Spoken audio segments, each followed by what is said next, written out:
Hello everyone, welcome back to I Create For You. We're at Lighthouse Ghosts and Legends book by Nina Kostopoulos, and our story is Heroism and Hauntings. And it's at Owl's Head Lighthouse, Owl's Head, Maine. And this is what the lighthouse looks like. Okay.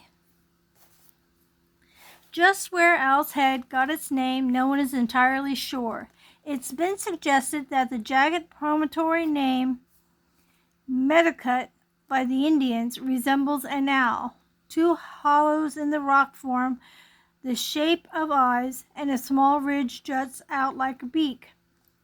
Despite this explanation, few here see anything but rugged terrain, pine trees, and a few spruce trees at the top near the lighthouse. The great height of Owl's Head allows the 30-foot lighthouse, built in 1825, to tower 100 feet above the water. The rocks below are razor-like, the waters rough, and the storms fierce. Not surprisingly, before the lighthouse was built, as well as after, the area bore witness to innumerable shipwrecks. During the bleak days of winter, when the sky fades to white and the clouds grow thick with snow, locals retell the tale of fearless sailors and the loyal lighthouse keepers and their assistants who served here. Then they speak in hushed tones of the phantom at Owl's Head Light. The tale of the fearless sailor. During a brutal December storm of 1850, 5 ships were trapped in the freezing waters off of Maine's rocky coast. All 5 had been tossed off course and into the shoreline. As the temperatures plummeted well below zero, the salt spray of the waves froze as soon as it hit the vessels. Inches of ice encased each ship, making it impossible to escape. That same night, a ship headed for Boston was docked at Jameson's Port, an area close to Owl's Head. With no explanation to his crew of 3, seaman Roger Elliott, mate Richard Ingram, and Lydia Dyer, Ingram's fiancée, the captain climbed off the boat and never returned. To this day, no one knows why he left. He may have been troubled by the storm and sought news in town. There he may have learned of the 5 lost ships and lost heart. Or, as many believe, he may have had a premonition about the fate of his own ship and simply fled. The winds howled that night, and the snow blew with fury, but the loyal crew patiently awaited the return of their captain. To keep warm, they huddled together, listening to the assault of the waves. Their boat rocked recklessly in the raging surf, straining the cables that held the ship at port. Inevitably, these cables snapped, sending the boat and its crew careening across Penobscot Bay toward the rocky ledges of Owl's Head. The schooner hit sharp rocks, and its base was shattered, but somehow the decks remained above water. Freezing waves crashed upon the ship with savage force. There was no way off the boat. With each passing second, the crew grew more and more horrified. They huddled under a wool blanket beneath the weight of the ice that was mounting on top.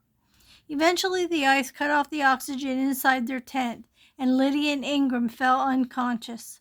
Roger Elliott spent the night picking away at the ice with a sheath knife, working to maintain a small air hole. By morning, the storm had calmed. Exhausted and desperate, Roger Elliott used his fists to break free from the block of ice that had formed around him during the night. As water kicked the boat against the edge of the rocks, Elliott jumped. He managed to climb onto a landing and pull himself up a steep precipice. Steadily, he climbed up the slippery, ice-covered rocks to shore and found the road to the lighthouse. He'd seen its light from the port and knew that someone would be tending it. Remarkably, lighthouse keeper William Masters came upon the disheveled seaman in the road. He gathered the stranger up in his sleigh and took him back to the lighthouse. Inside, Masters got Elliot into some warm clothes and served him hot rum. Before passing out, Elliot managed to tell the keeper about the 2 crew members he'd left behind on the boat. Masters sprung into action. He gathered 12 men, and together they headed for the wreck site. The search crew quickly located the schooner and climbed aboard. There they found the young couple lying frozen under a block of ice. Believing them dead, Masters lost heart, but he refused to leave them within their icy coffin. He insisted that the men thaw the ice and work to retrieve the bodies. For hours, the rescue crew chipped away at the ice. Finally, they pulled the blue and lifeless bodies of Lydia Dyer and Richard Ingram from the ship. Inspired by this small success, the group carried the couple to the house and attempted to revive them. They poured cold water across their bodies and started massaging their limbs. Little by little, color came back into their faces. After 2 hours, Lydia began to gain consciousness. An hour later, Ingram opened his eyes, reportedly demanding, "What is all this? Where are we?" Unfortunately, the brave Roger Elliot wasn't so lucky. He never recovered. And the lovers, who have come to be known as the frozen couple of Owl's Head, were never able to thank him. The Tale of the Loyal Assistant. In 1930, keeper Augustus B. Hammer came to Owl's Head with his Springer Spaniel Spot. Ooh, say that 5 times fast. The faithful dog served by Hammer's side, assisting with many of the keeper's duties. He learned to bite down on the rope of the fog bell as ships approached, giving them fair warning. Then he would race along the edge of the rocks and bark a greeting to each vessel as it passed. The ship's captains often blew their whistle or rang their own bell to thank Spot for his care. One night during an intense snowstorm, the captain of the mailboat, Matinicus, had not reached home at its usual hour, and his wife had become concerned. She called Mr. Hammer at the lighthouse to see if his dog had heard the whistle of her husband's boat. Sensing her alarm, the keeper sent Spot out into the biting storm. After 30 minutes, Spot returned and settled himself by the fire. Hammer could tell by his demeanor that he'd heard nothing. Just then the dog leapt up from the hearth and ran back to the door. He scratched madly to be let out. Hammer could only assume that Spot had heard the ship's whistle at last. Relieved, he opened the door and followed his faithful companion out into the snow. Spot labored through snowdrifts in a mad dash for the fog bell, but he couldn't reach it. Then, as if sensing the boat's danger, he made his way down the rocky promontory and ran to the edges of the water, barking hysterically. The captain heard him barking just in time and steered his carrier away from the treacherous rocks. Now the Matinicus then gave 3 long whistle blasts to signal its appreciation. Years later, when Spot died, his beloved keeper buried him near the fog bell he'd so faithfully tended. The Tale of the Owl's Head Phantom. Like many lighthouses along America's shores, the Owl's Head Light is thought to be haunted. Whether by the ghost of Roger Elliot or someone else, no one seems to know for sure, but there have been a number of unexplainable occurrences over the years. For example, after snowstorms, mysterious footprints have been found to line the walk that leads to the lighthouse. The prints clearly belong to a man, size 10.5. Perhaps the ghost of Roger Elliot retraces his steps along the snow-covered road. Or maybe Augustus Hammer has been out to visit his long-dead assistant. On occasion, keepers have reported seeing the specter, which resembles a man, in the windows of the lighthouse. Whoever he is, the spirit at Owl's Head likes to be of assistance. From time to time, he polishes brass or frugally turns down the heat, a practice that seems to rule out the ghosts of frozen seamen, Roger Elliot. Owl's Head Lighthouse is in the West Penobscot Bay at the entrance to Rockland Harbor. The lighthouse is closed to the public, but the grounds are open from Memorial Day through Labor Day from 9 a.m. to sunset. And it gives you a little bit of how you contact them for a tour or whatever. Okay, so this one had 3 separate tales. And of course, we have the ghost doing physical activity again. Another thing that I kept saying I hadn't heard much of, but with this book I've heard a lot of it. So so they say that there are footsteps leading up to the lighthouse, the path to the lighthouse, and also you'll see him through the window of the lighthouse. So I'm going to try to draw the lighthouse. Now, usually I'm a little bit better prepared, and I will Google maybe a ghost walking on the beach, or a ghost in this, or ghost on the stairs, or whatever. So I have something I can base my sketch on, but my printer took a crap, and I'm waiting on a part to come, hopefully by the end of the week. So I couldn't Google and print anything out. So I'm flying blind and doing the best I can this time. Okay, so, and already I'm drawing the wrong thing. I'm going to draw him in the window of the lighthouse. So I'm trying to hold the book open so I can see what the lighthouse looks like. Okay, that's the top rim of the lighthouse. Get you guys to come down here a little bit. And so the lighthouse has these huge windows up here that go around the top.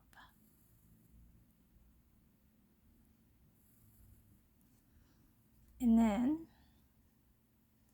let's see, get them all right. And then they have like a railing that goes around.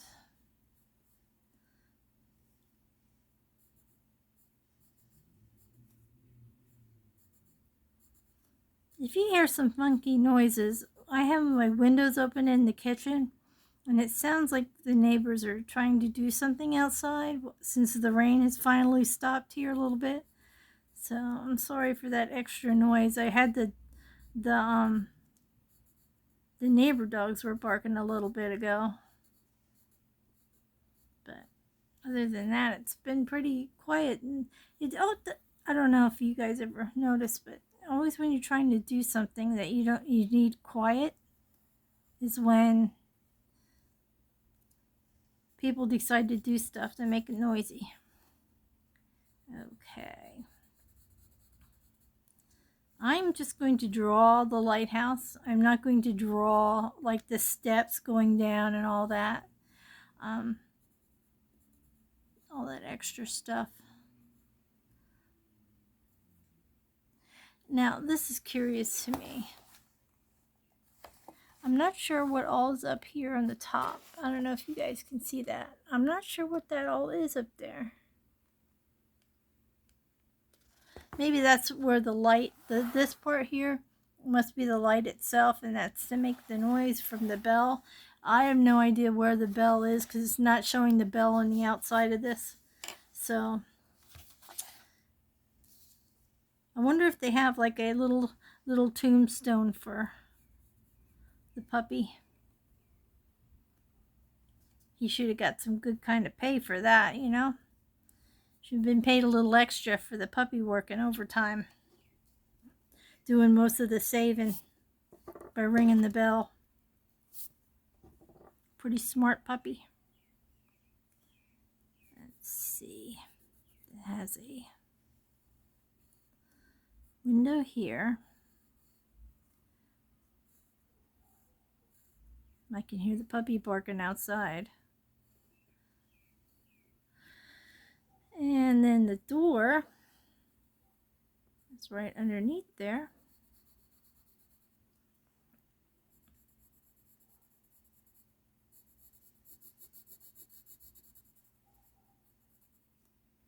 I'm hoping I can find like a book of haunted trains, like that would be an interesting book. I'll have to look that up. Okay, so we have the basic lighthouse, and he's seen through the windows of the lighthouse. So I'm going to put him in this window here.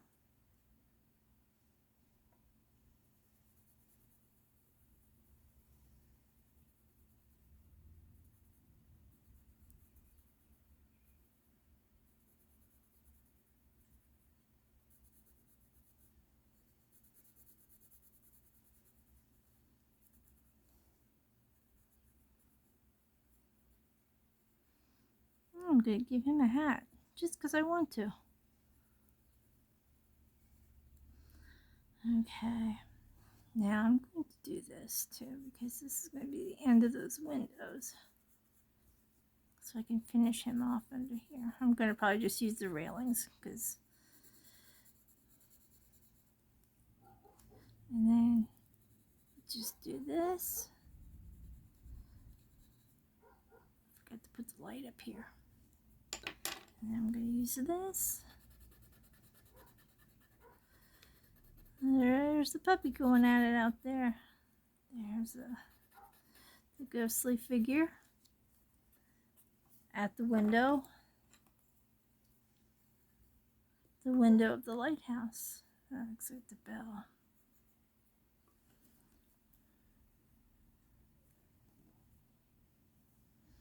Supposedly there is a path around here, around the lighthouse. So I will just do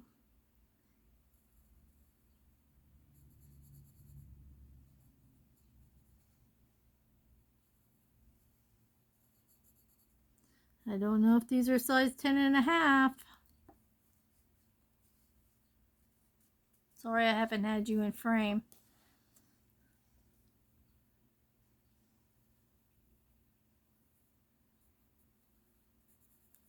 Supposed to be shoe prints.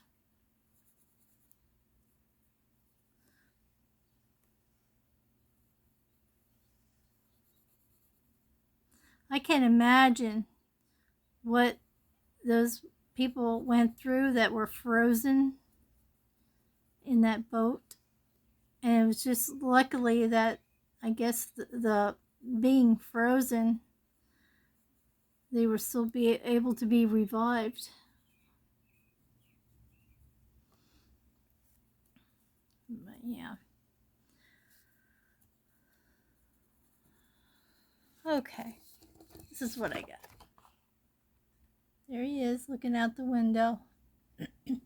And the footsteps that we're seeing leading up the path to the lighthouse itself.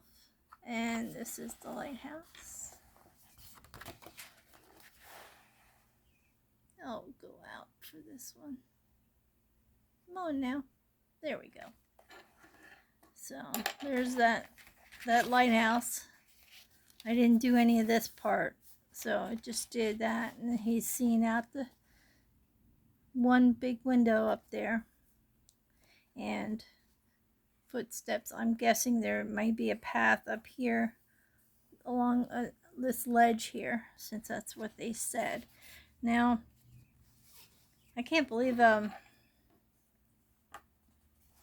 still can't get over the fact that these are physically able to do things where they're roaming, where their souls are roaming.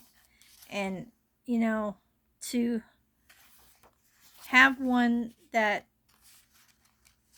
actually cleans, polishes the brass, or turns down the heat. Now, I've heard that it gets colder in a room when there is a